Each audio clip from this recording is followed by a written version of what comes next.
Dzień dobry. Good afternoon, everyone. Great to see you back from the coffee break and sort of re-energized and ready to hear some English as well. So my name is Hannes and I've got a really interesting case for you today about Helsinki and how we have worked with the utility in Helsinki to advance the real-time combined sewer simulations. All right, so let's begin. So, as I was already introduced, I'm a water engineer, been consulting in Finland and spent a long time in Australia as well. And today we jump back to the northern hemisphere to Finland, the case Helsinki, and let's go. So, when we started our collaboration with the Helsinki, they have a question: can they really model the entire sewer system? Is it really possible? To give you some context, they have the two largest wastewater treatment plants in Finland, and also the largest wastewater treatment plant, the Viikinmäki, is the largest in Nordics, servicing roughly 860,000 people in the Helsinki metropolitan area. So it's a rather large utility with a lot of network, a lot of assets in the ground. So why we are talking about modeling today? Why are they actually using models? First, they report their combined sewer overflows based on modeling at 3-month intervals. They have to report to the environmental authority as to how much was discharged to the Baltic Sea. And they don't have measurements of those overflows because it's an old city and they're scattered across the network in 50 locations. Second point, they want to understand the whole network, get the big picture and assess the performance anywhere within their assets. They also want to know where the problems are and how they could possibly mitigate the problem areas, reduce the CSOs and improve the whole system performance. And currently we are working on the real-time modeling platform, and that will help them to monitor the CSOs in real time and also develop an alarm system that can then help the communities in the Helsinki area. And the long-term goal is really to get rid of the separated or the combined sewer systems and get a separated sewer and stormwater system across even the older parts of the city. So that's why they're using model, and that's why they've been developing the model since 1990s. And we at FLUIDIT have been part of it for the past few years. Okay, so when we started the collaboration with them, there were some clear goals. What do they want to achieve with a model? Or with the new model they were developing. So they said, we need a detailed sewer model that is efficient to use in daily work. It has to be suitable for daily tasks, not just under the shelf somewhere, actually at hand, everyday work. They also wanted to save some time, so they said, let's automate modeling processes as much as possible. We want to save some time and focus on the planning and analysis. And the last goal was that the platform has to be flexible and easy to expand as the city evolves and the data improves. As we all know, these models and these systems, they are constantly changing, improving, hopefully, and therefore how you deal with them, how you analyze them, that platform has to be adaptable and has to be flexible. Okay, so what about the model? So I will give you some schematic view of how it works, so what is involved. So at the bottom you can see the combined sewer area of roughly 17 square kilometers. So it's a rather large area of the old heart of Helsinki, surrounded by the Baltic Sea. Then we also include numerous separate sewer areas that contribute to the flows going to the Viikinmäki wastewater treatment plant, which is the largest plant in the Nordics. And then also the plant receives quite substantial flows from the regional municipalities around the metropolitan area. So it's a fairly large network, as you can see from the numbers, almost 500 kilometers of network, and those 50 overflow locations, as I mentioned, and including pumping stations and all components of the system. In terms of hydrology, the model is, again, very interesting. they wanted to use some bit more specially accurate rainfall. So we use a radar rainfall for the whole city area. So there's the public weather radar, and then the data has been then imagine a map where you put a grid points at certain intervals, and you can then interpolate a nice, quite local rainfall for the whole model area. Well, then we got the catchment models where we model the rainfall to runoff processes, of course, with initial losses and land uses and so on. And importantly, we take into account snowmelt processes, because in springtime, the wastewater treatment plant inflow can grow up to threefold because of the snowmelt. We, of course, incorporate soil parameters to take into account different land cover data. And in Helsinki, then we have a really nice land cover data we could use. In terms of the flow components, we want to be quite realistic there. So we got the groundwater infiltration, which is the leakage from the soil into the network. Then we have the base wastewater flow that fluctuates based on the usage patterns from people and from the industry. And then we have the large yellow peak, which is the stormwater peak, or it can be a snowmelt peak in the springtime. And obviously that is something that causes the overflows in most cases. We also model the pollutants, so we got sewage and stormwater separated, and those 5 indicator pollutants can be quantified. Okay, so what are the results we are looking at?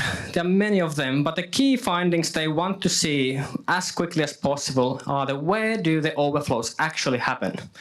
So simply we can pinpoint them from the model, and then from those points they are interested in knowing what is the quantity discharged? How many cubic meters were discharged? What about the pollutant loads? How many kilograms were there of each of these 5 different type of indicator pollutants? And also, what was the share of sanitary sewage? Was it purely lag? And that's quite nice. They can warn people. Imagine that before it took 3 months to report the overflows. Can you imagine a swimmer in the Baltic Sea in July, and then in October someone tells you, oh, you were swimming in the Baltic Sea that day 3 months ago. I hope you are well. So it's much, much better to have the feedback coming in a matter of minutes instead of 3 months. So with model, you obviously want to analyze the system, and that's really one of the main purposes. There are many examples. On this graph on your right, you can see an example of analyzing the capacity of the network. The red pipes, they're full. You can observe where the overflows happen as the red junctions. Then on top of the network, you could also have these pie charts, for example, which are pumping stations. So we are quantifying how much we are pumping sewage and how much we are pumping leakage, which is basically waste of energy and time for everyone. So the orange part of the pie chart is the leakages we are pumping. And there you can pinpoint, okay, we want to improve this. We want to get more of the purple and less of the orange. Then, of course, you can analyze the long sections and different types of network geometries and so on. There are more examples coming, so don't worry. So then you can move on to the detailed analysis of the overflows on the surface. So I will soon run this animation, which is a case where we are analyzing what happens when the pipe network is full, the capacity is exceeded and overflow starts to happen. So let's start the analysis. So, okay, we start to see that the network gets red. The network is soon full after the rainfall. Then we can start observing where do the overflows happen, where are they going to? And then obviously you can think many applications or conclusions you can make out of this sort of information. You can start creating mitigation strategies for these CSOs or any other network overflows. And you can assess the hazards and the risk to property and people. So, because it's a large model, it's a big area, complicated model, I'd say, we had to create some custom processes for the utility. All right, so every time we use the model, let's import the 300 time series of radar rainfall and pumping station data and all this thing. What do you think? Is it going to go right every time? Are you going to cause some error because of human error? Probably yes. So that's why we develop a script to take all the data, process it automatically in the right format, and then put it in the model. And then the planner or the designer at the utility can start straight on with the actual work he or she was planning to do. When he or she is ready with the work, then there's another automated process that takes the results, makes them in the nice format they wanted, and creates some automatic overflow reports and result dashboards for them to look at or to send to the authorities or use internally for planning. Of course, they can export many kinds of, table results and such. But the point is that when you automate this process, you don't make errors, and also it's so much faster. You can save days of work. So the dashboards, they look, for example, like this. So we created specifically in collaboration with them 2 different kind of basic cards. So we got the overflow points. So in that one in the middle, it might be small, but hope you can see something as I explain. There are some key numbers like how much was overflown, for how many days the overflow happened, and what were the dates of overflow. And then of course you have the time series of the flow over time, and you can reflect that with the rainfall and so on to understand what are the interactions going on. Then you can also quantify the pollutants, the accumulation of them in kilograms in that bar chart on the left bottom corner, and there's also a varying time series. When did those pollutant discharges actually happen? So it's quite handy information for the utility to understand what happened during that simulated time. Similarly, for the pumping stations, there's naturally, how much was pumped, how much energy was used. You can then derive how much carbon emissions were, emitted and how much the electricity cost.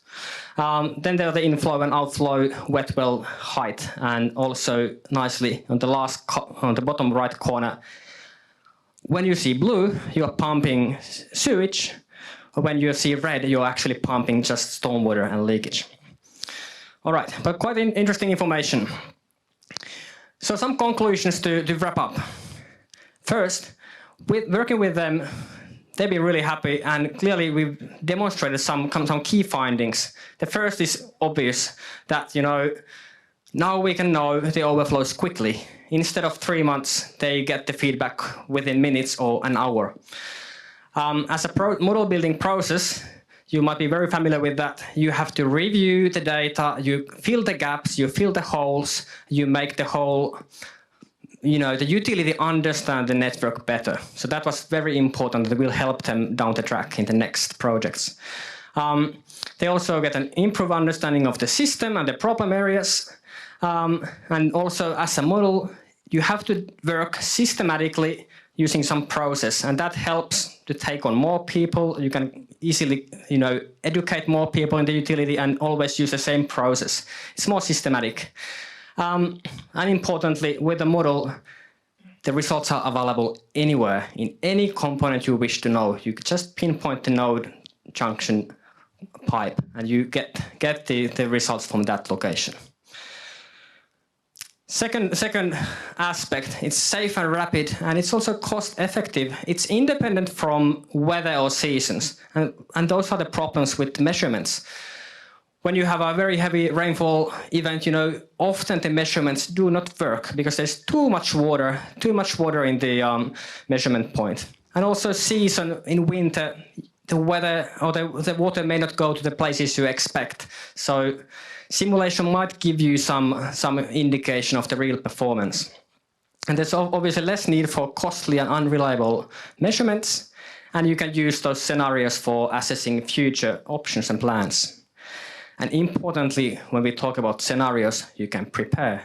You can prepare for emergencies and system failures, which you otherwise couldn't really do that well. And then you can take the results and communicate them to the stakeholders, to your colleagues, to your clients, and so on.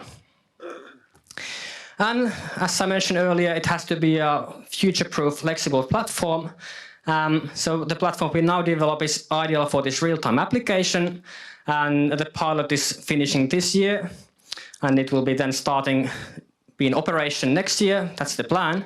And once that's sorted, then we move on to the forecasting model, which will be again another challenge and a very interesting one. So that's the wrap-up. So I'd like to hear from you. How would you benefit from such a system?